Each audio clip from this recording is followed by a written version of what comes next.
Welcome, Matt Talbot. Make us laugh, my friend.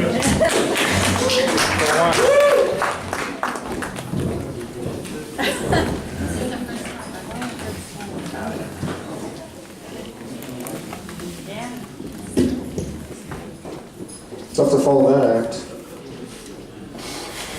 All right, well, I'm really excited to be here. You know, I don't know if anyone was at MRTC a couple weeks ago in Maribot. I know, Gianna, you were. My wife was there. You know that she's not here today because she's still sick from that. So, but I'm excited because I found out they run 24-hour stages, and I have an in. I don't know if you know this guy. Tommy Brusman apparently helps out with the stages, and he said I could get that plum 1 to 3 a.m. slot. Okay, he could squeeze me in. I got 2 solid hours to do whatever I want. As it turns out, most people are not awake at that time, but and they only speak Telugu. But as it turns out, I'm just as funny in English as I am in Telugu. So these things even out. And I don't know any actual Telugu. You know, they'd probably be like, "What's the deal with doll?" And they'd just be like, "Let me sleep, just please, just let me sleep." But hopefully I'll make it out one of these days and be able to do that. That's very exciting. Are any of you in the Facebook group Mayhair Memes? I see a lot of older people here, so they're all on Facebook, I assume. Not the Snapchat group here. That's fine. Is anyone on Mayhair Memes? I just dropped out. You just dropped out. Okay. You dropped out also. Oh, I'm sorry to hear this.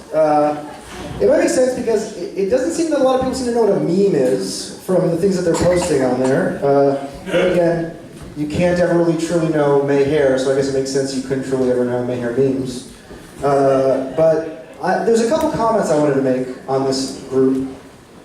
The first is that I've seen some complaints. Some people are complaining, I guess, that you shouldn't take an image of Baba or modify an image of Baba or put words on an image of Baba and then post it, I guess, onto this group. And that makes sense because I remember the day before he dropped his body, Baba signed to Erich or to Bao, or both of them, 3 times, "Please don't let anyone put images of me up in Facebook." That's what he said 3 times, I think. Something like, "Please don't modify, put words on my image and put them up on Facebook." And somewhat a fortunate slave. I don't really remember the rest of it. But,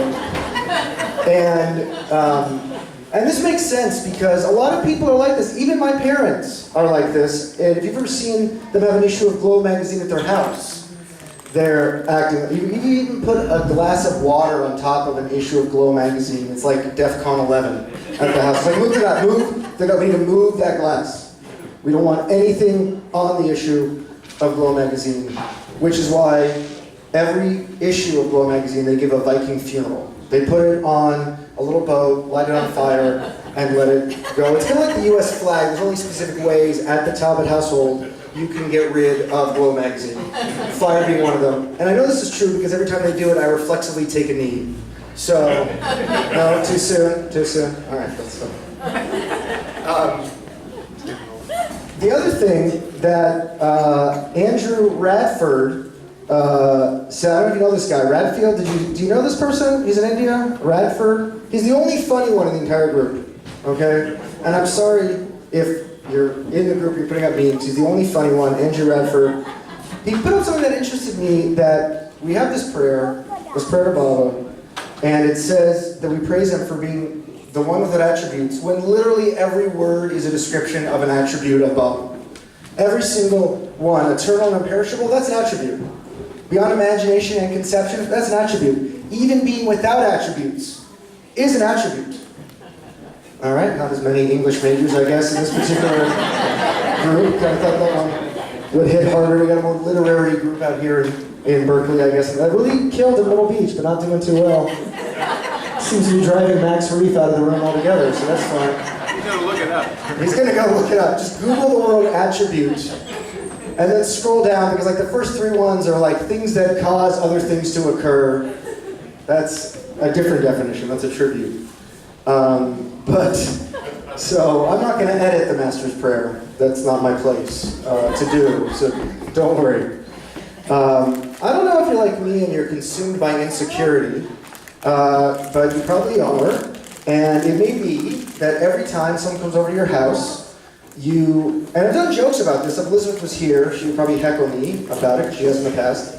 I've done jokes about it that I used to, if people were coming over, especially lawyer friends who thought I was just a Jew, I would take all the photos or images of Baba off the wall, or turn them around or just move them, because I'm trying to leverage family cuteness to maximize business opportunities by bringing people to my house. The kids play. They say that Matt's got a cute wife, cute kids. I'm here for some cases. I don't necessarily need what's with the photos, what's with the guy with the mustache. So I would turn them around because I was filled with insecurity.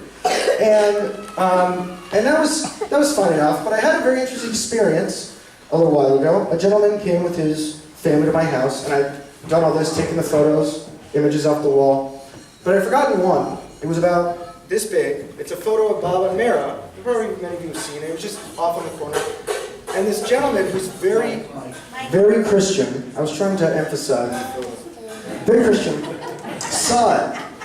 And he pulled me over. He said, Matt, who is this person? Who is this man in this photo? And I should have said, Meher Baba. I should have said, I was in my brain, I was thinking, just say Meher Baba. This is clearly a sign. You don't have to live a life of insecurity. It's okay. Just, M-E-H-E-R. Just say M-E-H-E-R, B-A-B-A. It's very easy. And he was just staring at this. He says, this is breathtaking, and stared at it for like 20 of the longest seconds of my life. And they weren't normal seconds, like 1, 2, 3. They were like infinity seconds, as my daughter says. It was like 1, 2, 2.5. And he was just staring. And so naturally I said, oh, it's an old friend. Which I don't think it was a lie, but wasn't as perhaps authentic a person as I could be. Everyone's talking about authenticity, and this is... No, I like these people over here. They're big fans. They're okay, but the people over here, they're really good. I'm just joking. No, don't go over there. Don't go over there. And, the critics are always on one side. The critics are on this side. People are on this side. I'm going to play to this side. And so I thought to myself, maybe I should stop doing this. Maybe I should just try to live an open and free life.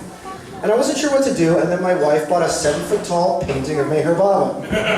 This is true. This is not a joke. It's like this big. She got it from Anna Von Craddock in Myrtle Beach, and we had it shipped out. It's a whole thing. And now there's literally no way that I could hide this when people come over, because you can't turn around like a 7-foot-tall painting and just lean it against the wall. Why is there a 7-foot-tall painting leaned against the wall? It doesn't matter if it's Baba or a ship or whatever. It could be the Pope. It doesn't matter. So I had another interesting experience doing this. I had another lawyer come over, trying to leverage family cuteness to maximize business opportunities. And they walk in and they see this giant 7-foot-tall painting of Baba. And of course, this is the time. This is the first moment in my life that I have to explain this to someone in this sphere of my life and say, who is this? He looks just like you with a mustache. Which I view as a compliment. So I was like, thank you. And I said, oh, that's just an Indian spiritual master that Elizabeth and I follow. And there were absolutely no follow-up questions at all. Not a single, that's almost even weirder. I've done jokes where people come to your house and they see this and they ask no questions, right? Check the Vesta DVD, you'll find all my bits on that relating to that. It's even weirder for me to explain it in front of a 7-foot-tall painting of Baba, and they're just like, okay, that's fine. Let's move on to another topic. Totally. I could have just said, oh yeah, aliens have come down to Earth, and we're like, all right, that's fine. I don't understand that. But, all right, Dad is heckling me now. Comment to you.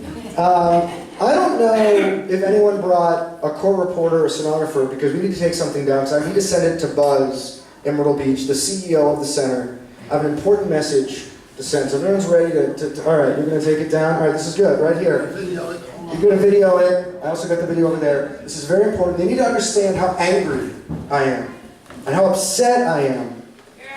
That cell phone service has gotten too good in Myrtle Beach. It used to be a retreat, okay? Now, I can do whatever I want, whenever I want. I was just not in India, because my wife was there, but I understand from her that it's the same place over there, too. I used to have to walk 30 minutes to find out who won the Cal game. Now I could run a business at Maribod. But It used to be, to get a bar on your cell phone, you had to walk like 15 paces north by northwest from the refectory, go into the middle of the volleyball game to get a call. Now, if I want to go to the barn, to have that retreat, to enjoy that moment, I can get there, I can sit there, I can enjoy 2 minutes, and then I can think to myself, my Twitter followers haven't heard from me in a while. I think I should follow up with them and tell them how I'm doing right now. So we should send that to Buzz. You got that? All right. Thank you so much. Have a great day.